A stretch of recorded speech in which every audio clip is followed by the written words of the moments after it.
Mutual self-sacrifice, not enlightened self-interest, is what makes a marriage work.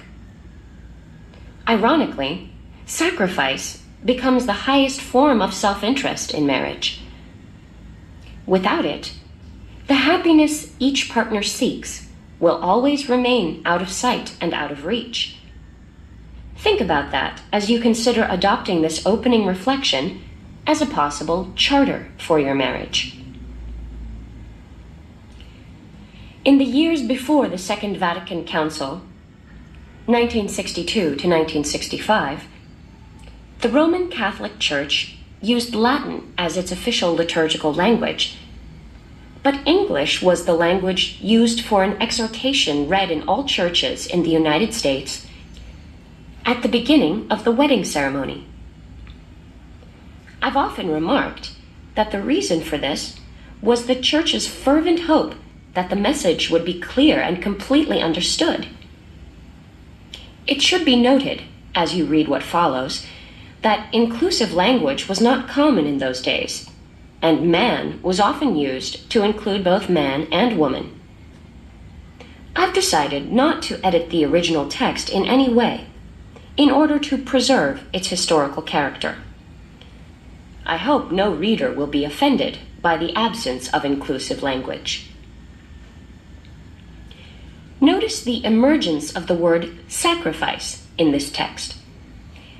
And the important point to remember here is that for a century before the 1960s, every bride and groom about to exchange their marriage vows in a Catholic wedding heard the following words. Beloved of Christ, you are about to enter upon a union which is most sacred and most serious.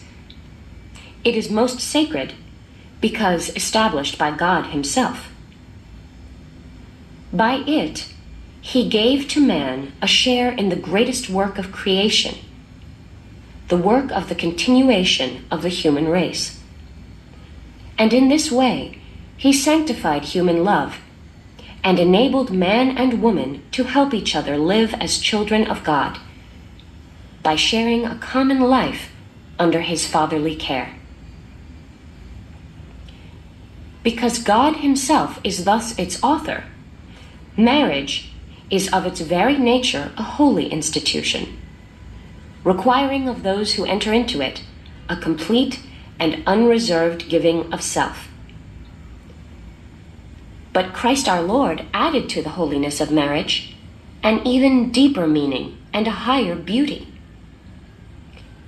He referred to the love of marriage to describe His own love for His church, that is, for the people of God whom He redeemed by His own blood.